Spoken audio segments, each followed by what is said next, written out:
Welcome to Workplace Psychology with Dr. Martha Greidick. I'm Dr. Martha Greidick. This podcast examines work-related topics through the lens of industrial and organizational psychology. While many of the ideas presented here may be seen as relevant to white-collar employees and their employers, the topics presented may be relevant across many different industries. Additionally, the ideas presented here may be relevant to situations outside of the workplace. I suggest that you examine the ideas presented here, apply what makes sense to you, and simply discard the rest. Having to lead during times of uncertainty or chaos is nothing new, really. It's unavoidable. Chaos and uncertainty are part of life sometimes. It's how you show up as a leader during those times that makes all the difference. You have an option to put on a show, put on a mask, and pretend that everything's okay, or that you have all the answers, or that you're in complete control. But that doesn't really work. First of all, it's not sustainable. You can't keep it up forever. And second of all, people will figure out that you're not being real, that whatever you're presenting, whatever you're trying to sell them is not real. Some people will sniff out the truth, so to speak, and others will simply get the feeling that something is off. Either way, it will lead to a lack of trust, or maybe people will be suspicious of you. Neither one of those things are good for your position as a leader and your effectiveness in leadership. When it comes to leadership during times of chaos and uncertainty, transparency and authenticity are a better option. But what does that mean? What does it mean to lead with authenticity and transparency? It's really quite simple. You have to be real and you have to be authentic. That means not putting on a show, not putting on a mask or a facade, but rather being real and authentic. Sometimes that will mean showing vulnerability. And that could mean simply admitting that you don't have all the answers, or letting others in on the secret that you're scared too, that you feel that uncertainty just as much as anyone else does on the team. When leading during times of uncertainty and chaos, it's very important that you be mindful in what and how you communicate.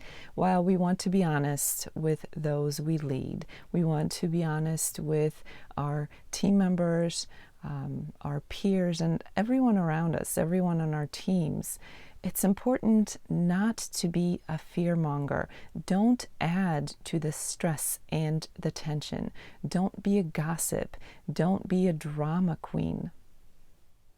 Another important consideration when we talk about leading during times of chaos or uncertainty is the importance of promoting structure and routine.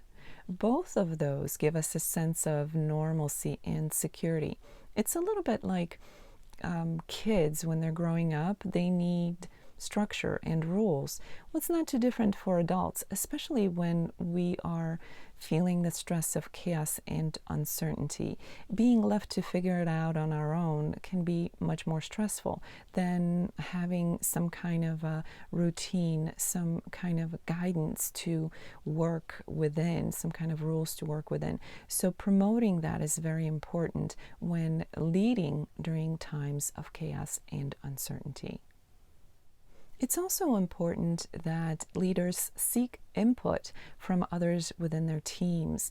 That in itself promotes engagement. So seeking input and therefore promoting engagement within the team from all the different individuals on a team is very important for bringing everybody together and creating a sense of security and belonging, which is especially important during times of uncertainty or chaos.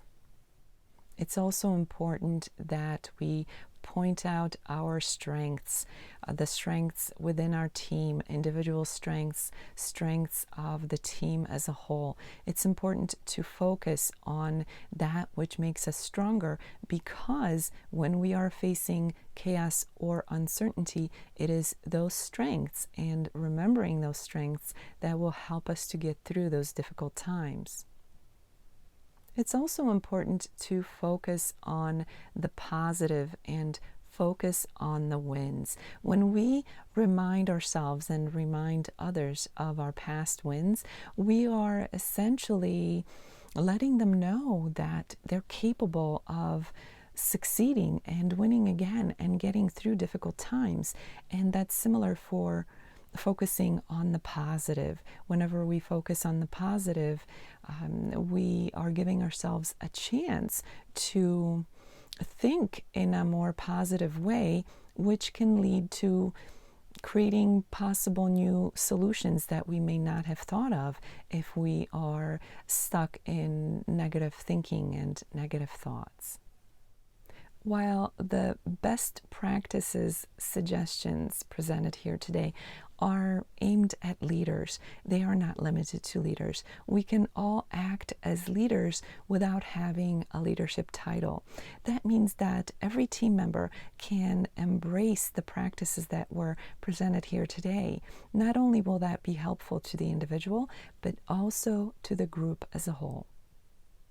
As you can see, these practices are simple, straightforward, and very doable. But as with anything else, they require time and effort. So the best way to get the most out of these practices is to actually engage in these practices and put them to work for you. As the episode comes to an end, let's review what was discussed. There are some very straightforward and simple practices that we can all engage in as a way of improving our chances of leading during times of chaos and uncertainty. First and foremost, it's important to be real and authentic. Putting on a face, putting on a show is neither sustainable nor effective. It's also important to be vulnerable and show others that we don't have all the answers, and sometimes we're scared too. It's important that we're mindful in how and what we communicate to others.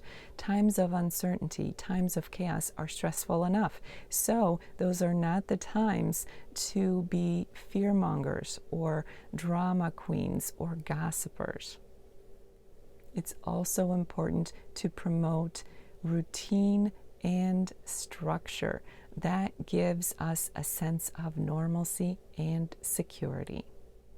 Seeking input from team members is a great way to get everybody engaged.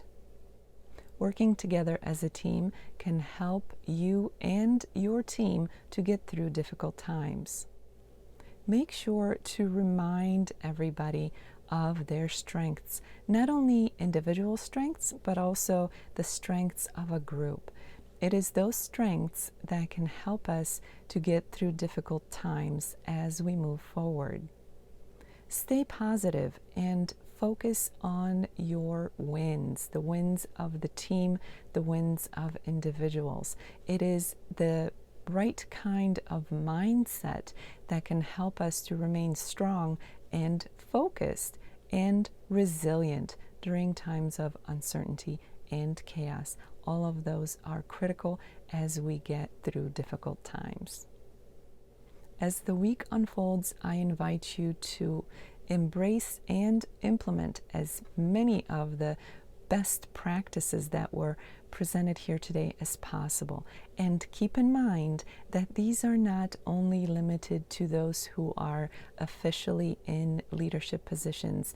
All of us can be leaders and exhibit leadership behaviors. So embrace what was presented here today by implementing it into your daily experience. Thank you for joining me today. Please subscribe to this podcast. I hope that you will join me again next time. Until then, I wish you joy and well-being.